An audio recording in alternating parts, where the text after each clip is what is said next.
Hello students, कैसे हैं आप सभी लोग। मैं हूं Pooja Singh and welcome back to my channel accounting master class. And this is the 20th lecture. ये हमारा 20वां लेक्चर है on the subject principles of management. And इस टाइम हम लोग पढ़ रहे हैं second function of management, that is organising. And organising पे मैं ऑलरेडी 5 वीडियो लेक्चर्स अपलोड कर चुकी हूँ और ये मेरा छठा लेक्चर है। और मैं पूरी उम्मीद करती हूँ कि आपने पिछले जो 5 लेक्चर वीडियोस हैं वो देख भी लिए होंगे। नहीं देखे तो कोई बात नहीं, बट इस लेक्चर के बाद कोशिश करिएगा कि देख लीजिएगा। ठीक है, एक बार चलिए मैं शॉर्ट में आपको बता देती हूँ कि पिछले जो 5 लेक्चर्स थे ऑर्गेनाइजिंग पर, उसमें हमने क्या डिस्कस किया था। तो ये मैंने कुछ मेन टॉपिक्स लिखे हैं जो हमने डिस्कस किए थे। वैसे हमने डिटेल में बहुत डिस्कस किया, इसीलिए 5 लेक्चर्स हो गए। ठीक है, तो ऑर्गेनाइजिंग का हमने बेसिक इंट्रोडक्शन पढ़ा था, ऑर्गेनाइजेशन स्ट्रक्चर पढ़ा था, functional and divisional structure, formal informal structure, delegation of authority, elements क्या होते हैं डेलीगेशन ऑफ अथॉरिटी का, प्रोसेस क्या होता है एंड इंपॉर्टेंस क्या होता है। तो बहुत डिटेल में हमने ऑर्गेनाइजिंग के ये सारे टॉपिक डिस्कस किए। ठीक है, एंड आज हम इसके आगे पढ़ेंगे। आज हम पढ़ेंगे अबाउट सेंट्रलाइजेशन एंड डिसेंट्रलाइजेशन। ठीक है, तो चलिए फिर बिना टाइम वेस्ट किए हम लेक्चर आज का स्टार्ट करते हैं। सेंट्रलाइजेशन, देखिए वर्ड क्या है, सेंट्रलाइजेशन। ठीक है, ये वर्ड किससे बना है, सेंटर से। यानी सेंट्रलाइजेशन मतलब क्या है, जब डिसीजन मेकिंग पावर, जो ऑर्गेनाइजेशन में जो भी डिसीजन मेकिंग पावर होता है वो अगर सेंट्रलाइज हो जाए, इकट्ठा हो जाए, किसके पास, सेंटर के पास, मतलब टॉप लेवल के पास। यानी जो भी डिसीजन मेकिंग पावर है वो केवल टॉप लेवल के पास हो तो उसको कहते हैं सेंट्रलाइजेशन। उस सिस्टम को, उस व्यवस्था को कहा जाता है सेंट्रलाइजेशन। ठीक है, तो ऑर्गेनाइजेशन हम कब कहेंगे कि ऑर्गेनाइजेशन सेंट्रलाइज है, जब डिसीजन मेकिंग पावर जो है केवल सेंटर के पास हो, केवल टॉप लेवल के पास हो। जब डिसीजन मेकिंग पावर क्या हो, सेंट्रलाइज हो जाए, यानी इकट्ठा हो जाए, एक जगह ही हो डिसीजन मेकिंग पावर। ठीक है, तो उसको कहते हैं सेंट्रलाइजेशन। ठीक है, उसका डायग्राम कुछ ऐसा बनता है। अगर सेंट्रलाइजेशन डिसेंट्रलाइजेशन आए एग्जाम में तो इसका डायग्राम भी जरूर बनाइएगा। ठीक है, कि ये देखिए ये टॉप लेवल है, टॉप लेवल के पास ही सारे डिसीजन मेकिंग पावर है, यही सब ऑर्डिनेट के लिए डिसीजन लेता है। ठीक है, दिस इज द सेंट्रलाइजेशन। ये देखिए सेंट्रलाइजेशन का एक और डायग्राम है, ये टॉप लेवल है, यही डिसीजन लेता है, बाकी सारे अपने सबऑर्डिनेट के लिए। ठीक है, तो दिस इज सेंट्रलाइजेशन। जबकि डिसेंट्रलाइजेशन क्या होता है, जो डिसेंट्रलाइजेशन, देखिए नाम से ही समझ में आ रहा है, जस्ट अपोजिट है सेंट्रलाइजेशन का। यहाँ पे जो डिसीजन मेकिंग पावर होता है, जो डिसीजन मेकिंग का जो फंक्शन होता है, दिस इज सिस्टमैटिकली डेलीगेटेड। यानी एक सिस्टमैटिक वे में जो भी डिसीजन मेकिंग पावर है ये डेलीगेट किया जाता है, यानी शेयर किया जाता है, यानी सौंपा जाता है जूनियर लेवल, जो लोअर लेवल मैनेजमेंट है उनको भी डिसीजन मेकिंग के कुछ पावर दिए जाते हैं। ठीक है, तो दिस इज डिसेंट्रलाइजेशन। इसका अगर पूछा जाए तो इसका डायग्राम इस टाइप का जरूर आप बनाएंगे।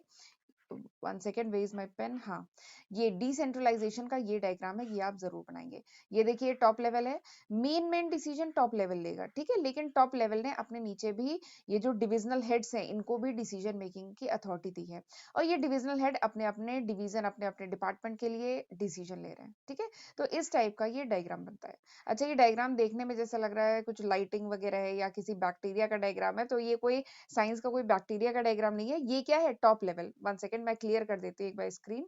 ठीक है, ये जो है, ये है top level, this is top level. And ये डिफरेंट डिविजन्स हैं, डिफरेंट डिपार्टमेंट हैं। ठीक है, तो टॉप लेवल ने जो डिपार्टमेंटल हेड है उनको डेलीगेट किया हुआ है डिसीजन मेकिंग पावर। और ये जो डिविजनल हेड है, जैसे ये एचआर डिपार्टमेंट है, ये फाइनेंस डिपार्टमेंट है, ये मार्केटिंग डिपार्टमेंट है, ये प्रोडक्शन डिपार्टमेंट है। ठीक है, अलग अलग डिपार्टमेंट है और ये अपने डिपार्टमेंट के लिए डिसीजन ले सकते हैं। ठीक है, तो दिस इज डिसेंट्रलाइजेशन। डिसेंट्रलाइजेशन कहते हैं जब सिस्टमैटिक वे में डिसीजन मेकिंग का जो पावर होता है वो डेलीगेटेड होता है to lower level, lower level पे भी डेलीगेटेड होता है, तो उसको कहते हैं डिसेंट्रलाइजेशन। ठीक है, तो हमें समझ में आ गया डिसेंट्रलाइजेशन क्या है। देखिए यहाँ पे लिखा है, एक बार इसे रीड कर लीजिए। डिसेंट्रलाइजेशन क्या है, सिस्टमैटिक डेलीगेशन ऑफ अथॉरिटी। जो भी अथॉरिटी है, ठीक है, जब उसको सिस्टमैटिक वे में डेलीगेट किया जाए, ठीक है, through all the levels of management, different जो लेवल है मैनेजमेंट के, इनको डेलीगेट किया जाए। ठीक है, एक्सेप्ट, लेकिन कुछ चीजें, देखिए कुछ चीजें तो सेंट्रल जो टॉप लेवल है वही डिसीजन लेगा। ठीक है, अब एक चीज और है, इसमें ऐसा नहीं होता है कि सारे डिसीजन डेलीगेट कर दिए जाते हैं।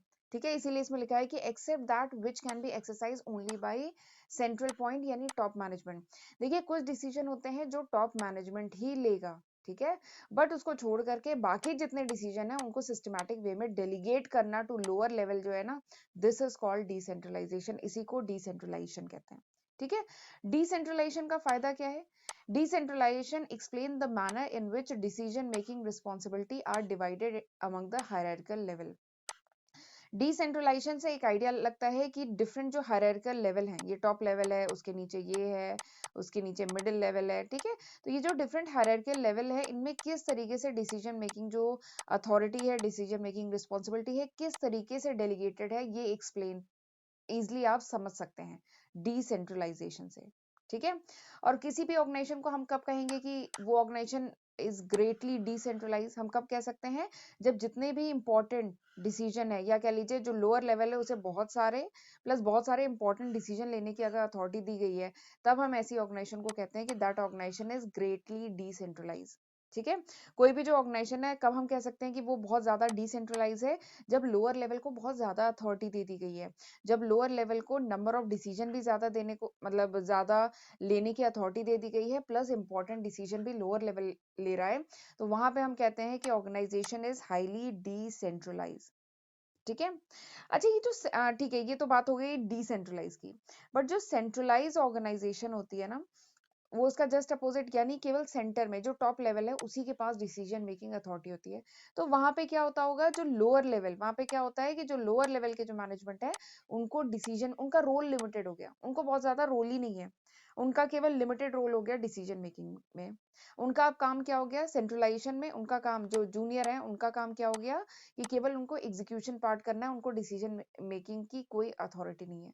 तो वो होता है सेंट्रलाइजेशन में। और डिसेंट्रलाइजेशन में क्या होता है कि जो डिसीजन मेकिंग है वो लोअर लेवल के पास भी होती है, मिडिल लेवल के पास भी होती है, ठीक है। अभी खैर मैं अभी आपको बाद में बताती हूँ कि there should be a proper balance, ठीक है। वो बैलेंस वगैरह क्या होता है अभी मैं आपको बताऊंगी, ठीक है।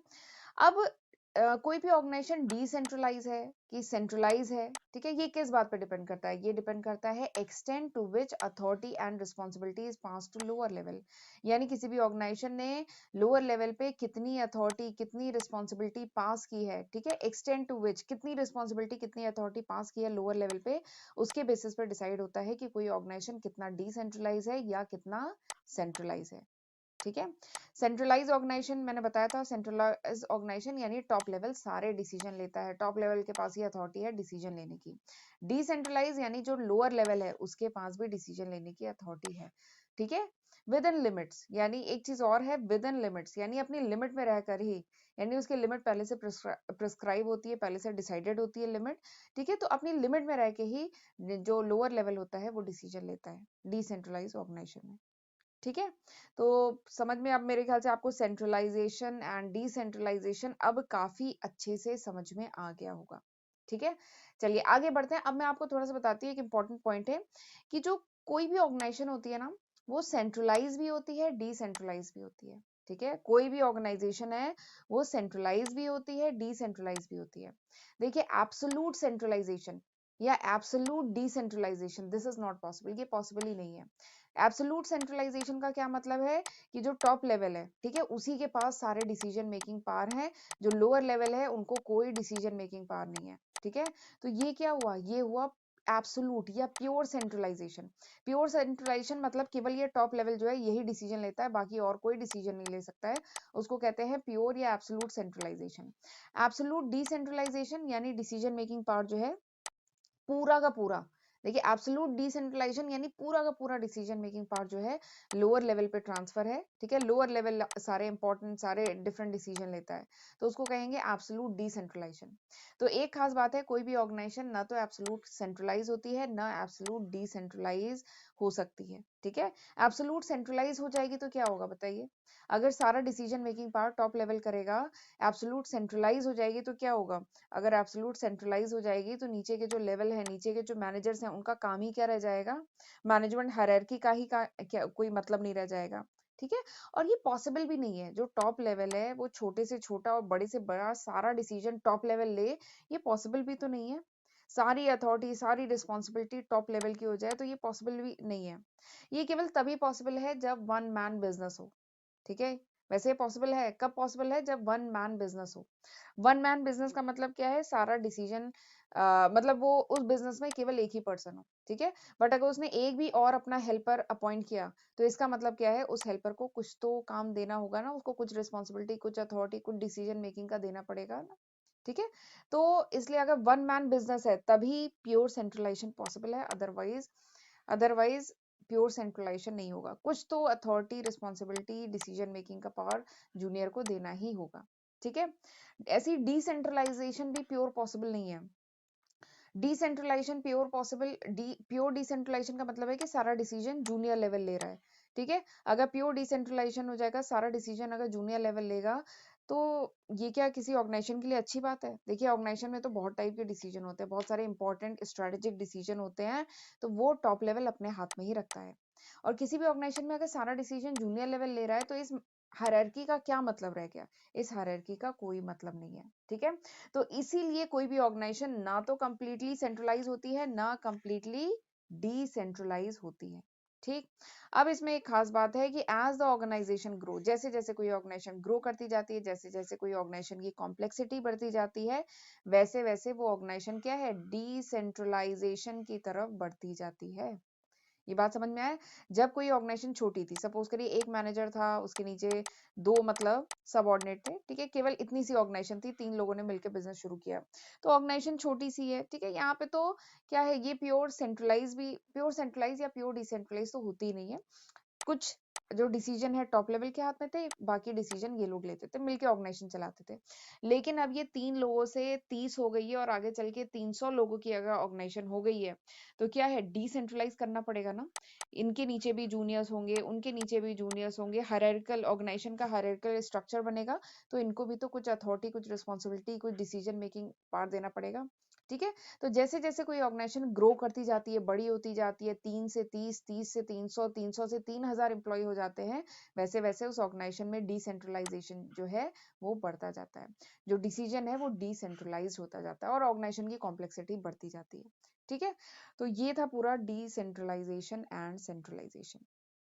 ठीक, आई होप आपको अच्छे से समझ में आ गया होगा। चलिए आगे बढ़ते हैं। अब एक इंपॉर्टेंट पॉइंट मैं बता रही थी ना, there should be a proper balance. मैंने बताया है कि ना तो कोई ऑर्गेनाइजेशन प्योर सेंट्रलाइज हो सकती है, ना प्योर डिसेंट्रलाइज हो सकती है, ना होना चाहिए। ठीक है। तो कोई भी ऑर्गेनाइजेशन अगर चाहती है कि वो इफेक्टिवनेस के साथ वर्क करे, ठीक है, अगर कोई भी ऑर्गेनाइजेशन चाहती है कि उसकी ओवरऑल फंक्शनिंग इंप्रूव हो, तो उस ऑर्गेनाइजेशन में there should be a proper balance. एक प्रॉपर बैलेंस होना चाहिए किसके बीच में, centralisation and decentralisation. This is an important point. कोई भी ऑर्गेनाइजेशन अपने काम को अच्छे से करना चाहती है, स्मूथ फंक्शनिंग, एफिशिएंट फंक्शनिंग चाहती है, तो there should be a proper balance between centralisation and decentralisation के बीच में एक प्रॉपर बैलेंस होना चाहिए। ठीक है।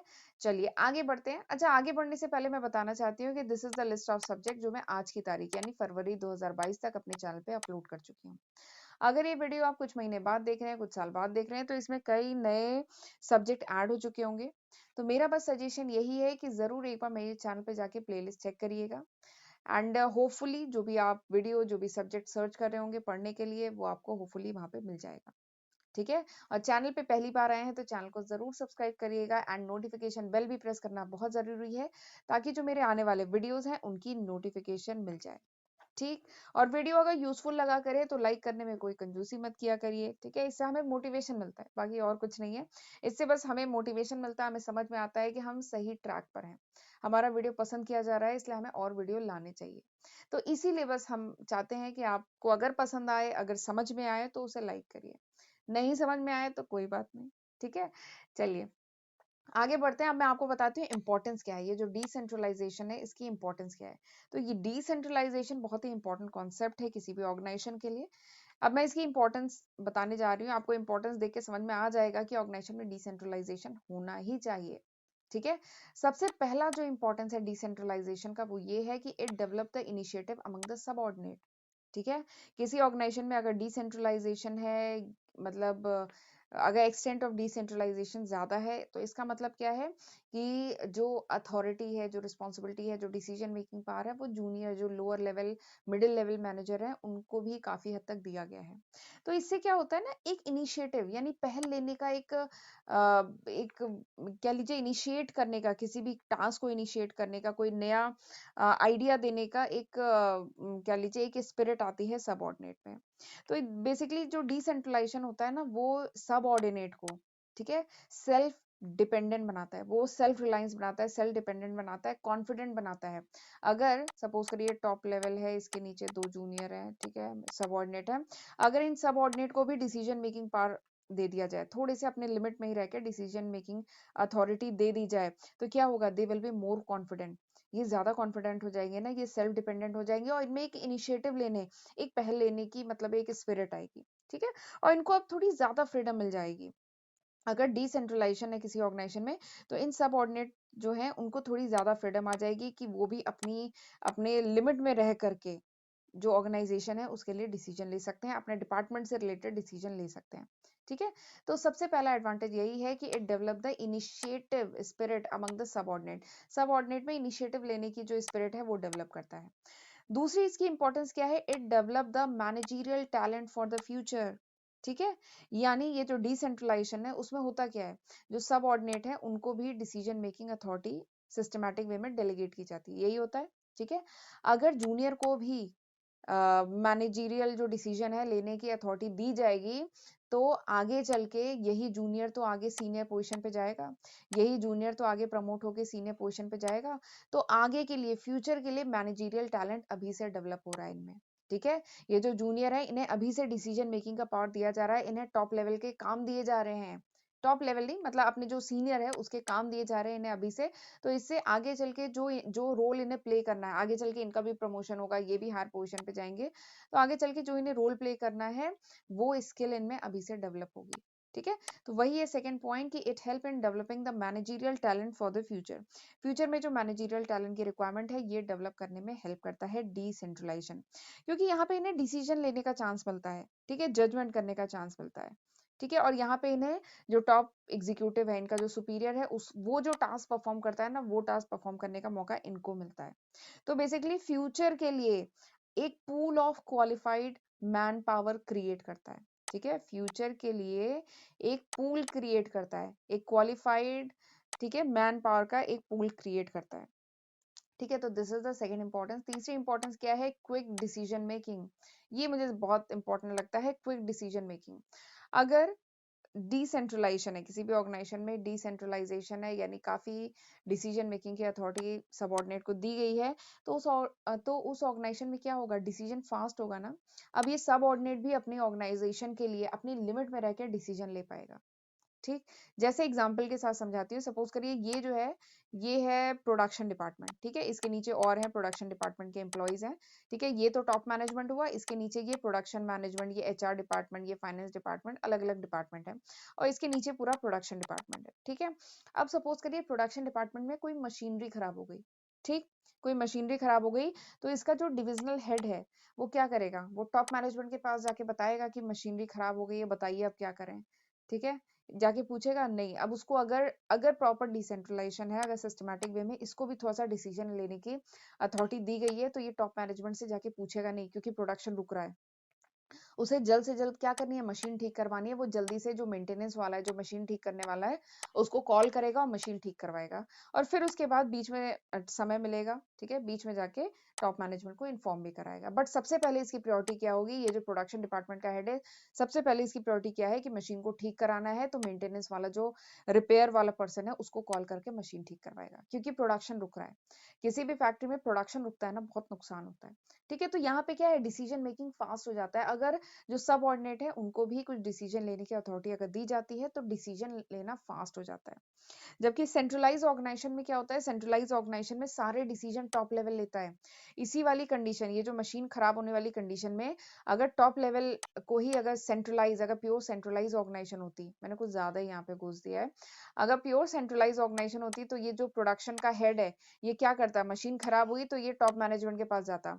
फिर टॉप मैनेजमेंट पता नहीं उस समय मीटिंग में कहीं बिजी होता, या टॉप मैनेजमेंट उस दिन कहीं शायद लीव पर होते, आए नहीं होते, तो क्या करता, ये वेट करता, ये जो प्रोडक्शन का हेड है ये वेट करता, ठीक है। और सपोज करिए पूरे दिन भर नहीं मिल पाया अगर टॉप मैनेजमेंट के लोगों के साथ, तो फिर यानी उस दिन यानी प्रोडक्शन ही पूरा रुका रहेगा, तो बहुत लॉस होगा ना।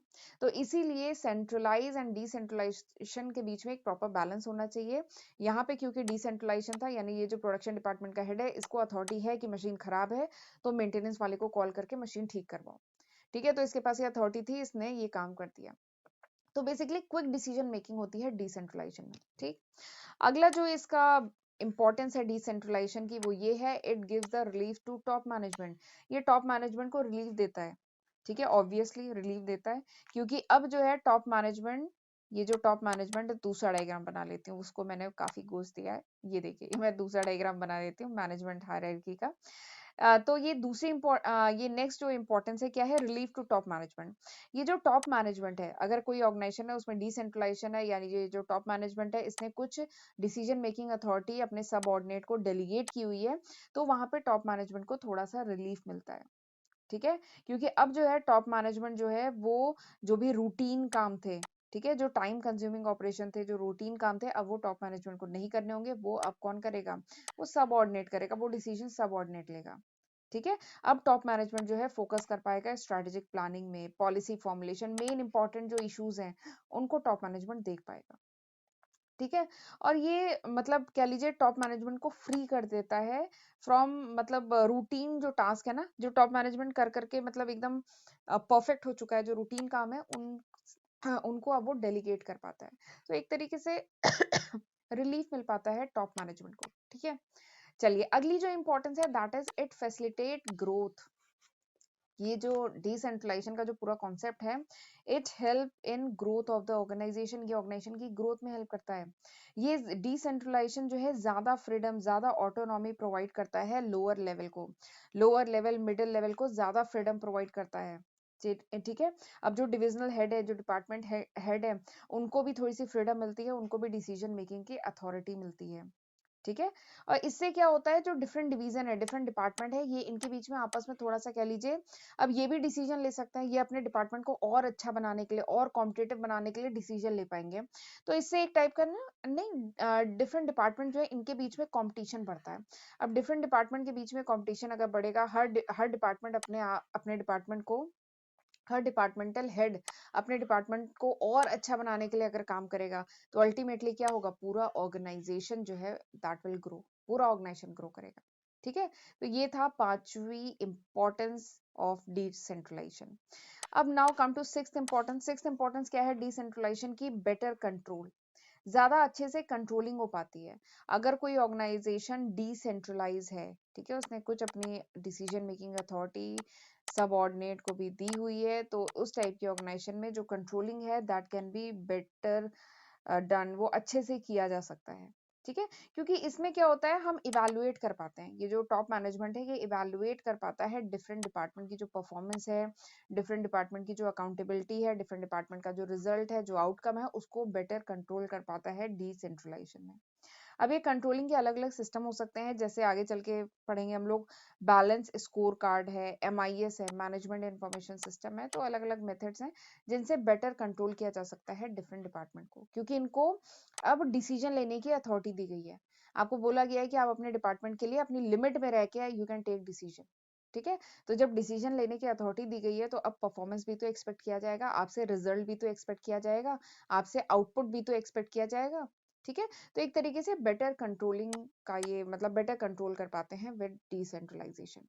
तो ये थे different six importance of decentralisation. आगे बढ़ते हैं, अब मैं आपको बताती हूँ डेलीगेशन एंड डिसेंट्रलाइजेशन में क्या डिफरेंस है। ये डिफरेंस काफी इंपॉर्टेंट है और बच्चों को थोड़ा सा इसमें कंफ्यूजन रहता है, क्योंकि काफी हद तक ये सिमिलर भी हैं। देखिए डेलीगेशन मतलब मैंने क्या बताया था, जो सुपीरियर है उसके पास जब काम बहुत ज्यादा बढ़ जाता है, तो वो अपने जूनियर के साथ अपना जो भी टास्क है वो शेयर करता है। ठीक है, वो डेलीगेट करता है authority, that is called delegation. ठीक है, एंड डिसेंट्रलाइजेशन क्या है, डिसेंट्रलाइजेशन यानी decision making authority top level ना लेके, वेट इसमें क्या होता है, डेलीगेशन में क्या होता है, ये जो सीनियर है इसके नीचे केवल एक सबऑर्डिनेट है। ठीक है, जबकि डिसेंट्रलाइजेशन में क्या होता है कि जो डिसीजन मेकिंग अथॉरिटी है टॉप लेवल के हाथ में न रह के, टॉप लेवल डिफरेंट लेवल के बीच में जो भी डिसीजन मेकिंग अथॉरिटी है ये डिवाइड करता है, दैट इज कॉल्ड डिसेंट्रलाइजेशन, इसको डिसेंट्रलाइजेशन कहते हैं। ठीक, ये मैंने बताया था डेलीगेशन एंड डिसेंट्रलाइजेशन। डेलीगेशन में सुपीरियर अपने सबऑर्डिनेट को काम डेलीगेट करता है, ठीक है, शेयर करता है उसके साथ काम। तो ये मैंने इसकी बेसिक डिफरेंस बताई थी, basic sorry basic concept in दोनों का बताया था।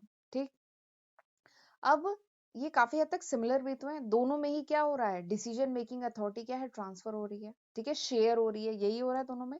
तो इसीलिए बच्चों को कंफ्यूजन होता है, बच्चे सोचते हैं कि दोनों सेम है, बट दोनों सेम नहीं है, there is a slight difference, और इसीलिए एग्जाम में ये क्वेश्चन बहुत पूछा जाता है। दोनों में क्या डिफरेंस है, तो दो मेन डिफरेंस मैंने यहाँ पे लिखे हैं। सबसे पहला डिफरेंस क्या है, delegation is a compulsory act. ये जो डेलीगेशन है ये एक कंपल्सरी एक्ट है, ठीक है। कोई भी इंडिविजुअल जो है पूरा काम खुद कर ही नहीं सकता, ये जो पर्सन है सुपीरियर, ये सारे काम खुद कर ही नहीं सकता, एक लिमिट तक ही काम कर सकता है। तो अगर काम एक लिमिट के ऊपर बढ़ जाए तो इसे वो काम डेलीगेट करना ही होगा, अपने जूनियर के साथ शेयर करना ही होगा, सबऑर्डिनेट के साथ। तो इट्स अ कंपल्सरी एक्ट। लेकिन डिसेंट्रलाइजेशन क्या है, ये ऑप्शनल पॉलिसी डिसीजन है, ये ऑप्शनल होता है, ठीक है, एंड ये टॉप मैनेजमेंट करता है, ठीक है। तो दिस इज डिसेंट्रलाइजेशन। डिसेंट्रलाइजेशन कह लीजिए एक वाइडर कॉन्सेप्ट है, डिसेंट्रलाइजेशन क्या है, एक वाइडर कॉन्सेप्ट है। यहाँ पे there is an extension of delegation to lowest level of management. यहाँ पे जो डिसीजन मेकिंग अथॉरिटी है वो लोएस्ट लेवल ऑफ मैनेजमेंट तक डेलीगेट की जाती है, ठीक है। तो ये एक वाइडर कॉन्सेप्ट है, ये जो डिसेंट्रलाइजेशन है वाइडर कॉन्सेप्ट है, जबकि डेलीगेशन क्या है, इट्स अ नैरो कॉन्सेप्ट, वो एक नैरो कॉन्सेप्ट है। इसमें केवल एक सुपीरियर होता है और उसका इमीडिएट सबऑर्डिनेट होता है, उन्हीं के बीच में टास्क शेयर होता है। इसीलिए मैंने इस डायग्राम को डिलीट कर दिया, गलती से मैंने बना दिया था। ये जो डेलीगेशन है this is a narrow concept, ये नैरो कॉन्सेप्ट है, ये खास डिफरेंस है, this is a narrow concept, जबकि ये जो डिसेंट्रलाइजेशन है this is a wide concept. यहाँ पे केवल एक सुपीरियर और एक सबऑर्डिनेट, इन्हीं के बीच में काम शेयर होता है, जबकि यहाँ पे क्या है, डिसीजन मेकिंग अथॉरिटी कई लेवल में डिवाइड होती है, ठीक है। तो ये मेन डिफरेंस है इन दोनों कॉन्सेप्ट के बीच में। And this was all about today's lecture, ये था पूरा आज के लेक्चर का कंटेंट। आजकल मेरा गला खराब चल रहा है, पर इसीलिए थोड़ी सी प्रॉब्लम हो रही है, तो थोड़ा सा आपको मैनेज करना होगा। बट इस समय एग्जाम आने वाले हैं तो सारे बच्चे बोल रहे हैं कि जल्दी जल्दी इसका मैं सिलेबस कंप्लीट करा दूं, इसीलिए मेरा गला खराब है, but still I am uploading videos. तो चलिए फिर, this was all about today's lecture, ये था पूरे आज के लेक्चर का कंटेंट। आई होप आपको आज का लेक्चर अच्छा लगा होगा, समझ में आया होगा, ठीक है। जैसा रहा प्लीज मुझे कमेंट सेक्शन में जरूर बताइएगा, ठीक है। तो चलिए फिर मिलते हैं अगले लेक्चर में। अगले लेक्चर में अब हम थर्ड जो फंक्शन है मैनेजमेंट का वो स्टार्ट करेंगे। थर्ड मैनेजमेंट का फंक्शन क्या है मुझे कमेंट सेक्शन में बताइएगा, ठीक है। आप इस वीडियो के कमेंट सेक्शन में मुझे बताइएगा कि मेरा नेक्स्ट लेक्चर किस पे होगा, ठीक है। मैं आपको हिंट दे रही हूँ on the third function of management, ठीक। आप मुझे बताइएगा what is the third function of management. तो चलिए फिर मिलते हैं अगले लेक्चर में, तब तक अपना ध्यान रखिएगा, गॉड ब्लेस यू।